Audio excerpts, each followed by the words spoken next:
त्रिभुज एबीसी में AB का साइड लेंथ 6 सेंटीमीटर, BC का साइड लेंथ 7 सेंटीमीटर और AC का साइड लेंथ 8 सेंटीमीटर दिया हुआ है।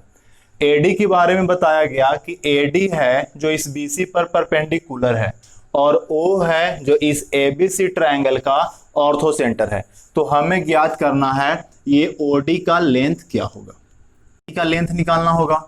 फिर ये निकालना होगा कि ये ऑर्थो सेंटर इस AD को किस रेशियो में डिवाइड करता है। तो इसके लिए सबसे पहले हमें ट्रायंगल ABC का एरिया निकालना होगा और इसका भुजा दिया हुआ है तो एरिया हम हीरोज फार्मूला का यूज करके निकालेंगे। हीरोज फार्मूला के लिए चाहिए इस ट्रायंगल ABC का सेमी पेरीमीटर। तो सबसे पहले हम ट्रायंगल का सेमी पेरीमीटर निकालते हैं। तो semi perimeter is equal to A plus B plus C by 2। अब यहाँ पर तीनों भुजाओं को ऐड करते हैं तो 6 प्लस 7 प्लस 8 यानी 21 और डिवाइड करना है 2 से, तो सेमी पेरीमीटर आ गया 21/2 सेंटीमीटर। अब हीरोज फार्मूला का यूज करके हम डेल्टा निकालते हैं और तो डेल्टा बराबर root under S into S minus A into S minus B into S minus C. अब यहाँ पर S का जगह पर हम लोग पुट करेंगे 21/2, A के जगह पर 6, B के जगह पर 7 और C के जगह पर 8 पुट कर देंगे। तो यहाँ पर 21/2 माइनस 6, 21/2 माइनस 7, 21/2 माइनस 8। अब इसके आगे जब सॉल्व करेंगे 21/2 यहाँ सब्ट्रैक्ट करेंगे 6 to 12, 21 माइनस 12 यानी 9/2। फिर आगे सॉल्व करेंगे 7/2, इसे सॉल्व करेंगे 5/2। अब इसका जब हम स्क्वायर रूट निकालेंगे तो यहाँ पर पेयर किए तो यहाँ पर डिनोमिनेटर में 4 आ गया। फिर ऊपर में तो 21 7 पेयर किए 7 इंटू 3 और बच जाएगा यहाँ पर रूट अंडर 15। तो इस ABC ट्रायंगल का एरिया आया 21 रूट अंडर 15/4। अगर हम BC को बेस माने और AD को हाइट माने तो इसके अनुसार इस ट्रायंगल का एरिया होगा हाफ BC इंटू AD, जिसमें BC का लेंथ हमें पता है 7 सेंटीमीटर, तो BC के जगह पर पुट कर देना है 7। तो यहां से हमें AD का लेंथ आ जाएगा।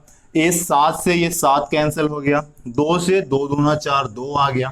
तो AD का लेंथ आ गया 3 रूट अंडर 15/2। तो फर्स्ट स्टेप हम लोग पूरा कर लिए। फर्स्ट स्टेप में हम AD का लेंथ निकाल लिए, AD का लेंथ आया 3 रूट 15/2। तो ये जो AD है वो हो गया 3 रूट 15/2। अब हमें निकालना है कि ये जो ऑर्थो सेंटर है इस AD को किस रेशियो में डिवाइड करता है। तो हम लोग का फर्स्ट स्टेप पूरा हो गया, AD का लेंथ निकल गया 3 रूट अंडर 15/2। अब हमें निकालना है ये जो O है इस AD को किस रेशियो में डिवाइड करता है। तो ये बस याद रखना है कि किसी भी ट्रायंगल में, जैसे मान लो ABC एक ट्रायंगल दिया हुआ है, AD इसका एल्टीट्यूड दिया हुआ है और O इसका ऑर्थो सेंटर है। तो इस केस में AO और OD, AO अनुपात OD इज इक्वल टू, याद रखना AO जो पार्ट है इस वाले एंगल के कोस पर निर्भर करेगा, कोस A, और नीचे वाला जो पार्ट है कोस B इंटू कोस C पर निर्भर करेगा, कोस B इंटू कोस C। अगर हमें निकालना हो, मान के चलो ये एक हम BE एल्टीट्यूड ले लिए, तो BE एल्टीट्यूड में O है जो BO और OE में डिवाइड किया। तो अगर हमें BO और OE का रेशियो चाहिए तो BO के लिए हमें चाहिए cos B और OE के लिए हमें चाहिए cos A into cos C, cos A into cos C। ठीक है, तो अब इसी फॉर्मूले का यूज करके हम निकालेंगे AO अनुपात OD।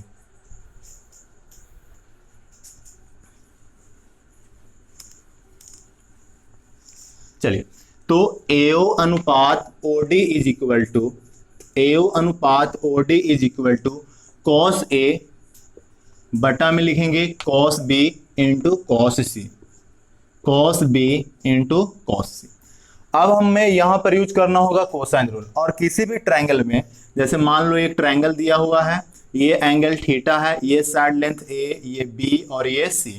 तो इस केस में cos theta is equal to, बस याद रखना इस तरह से कि cos थीटा अगल बगल वाले के स्क्वायर करेंगे, A square plus B square minus C square upon 2AB। अगर हमें ये मान लो ये अल्फा निकालना हो तो cos alpha is equal to अगल बगल वाले साइड के स्क्वायर करके हम ऐड करते हैं, तो सी स्क्वायर प्लस बी स्क्वायर, और सामने का जो साइड है इस एंगल का यूज कर रहे हैं हम, तो इसके सामने वाले साइड को घटा देना होता है, तो ए स्क्वायर, और नीचे में 2 गुना और इन्हीं दोनों साइड को हम मल्टीप्लाई करेंगे। तो ये फॉर्मूला यूज करके हम कोस का वैल्यू निकालेंगे। नेक्स्ट है, तो इस ट्राइंगल में cos A is equal to, cos A जब हम यूज करेंगे तो 6 square plus 8 square minus 7 square, 6 square plus 8 square minus 7 square, और डिनोमिनेटर में हो जाएगा 2 इंटू 6 इंटू 8, 2 इंटू 6 इंटू 8। और इसी तरह से हम लोग cos B का वैल्यू निकालेंगे और cos C का वैल्यू निकालेंगे।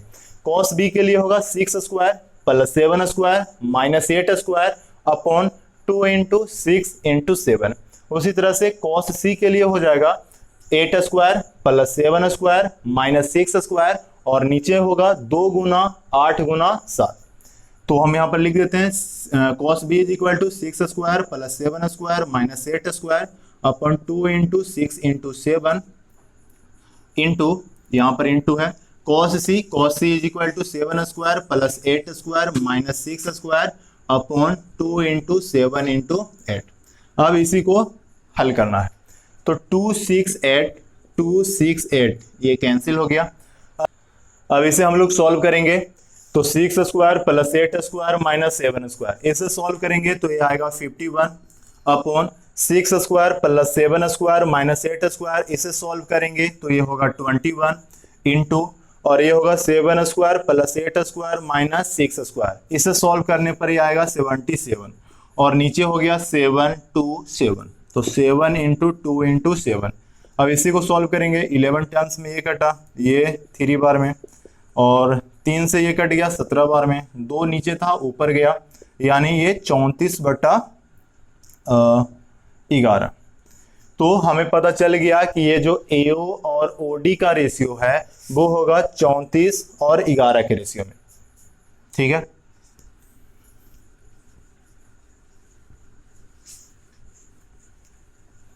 तो AO अनुपात OD है जो ये आ गया 34/11, और हमें निकालना है OD का लेंथ। टोटल AD मालूम है और एक किस रेशियो में डिवाइड किया वो भी मालूम है हमें, तो OD is equal to 11 by total ये आ गया 45 इंटू 3√15 अपॉन 2। अब इसे सॉल्व करते हैं, तो यहाँ पर ये 15 बार में कट गया, और ये आ गया 11 2√15 सेंटीमीटर, यानी OD का जो साइड लेंथ, OD का जो लेंथ होगा वो होगा 11/2√15 सेंटीमीटर।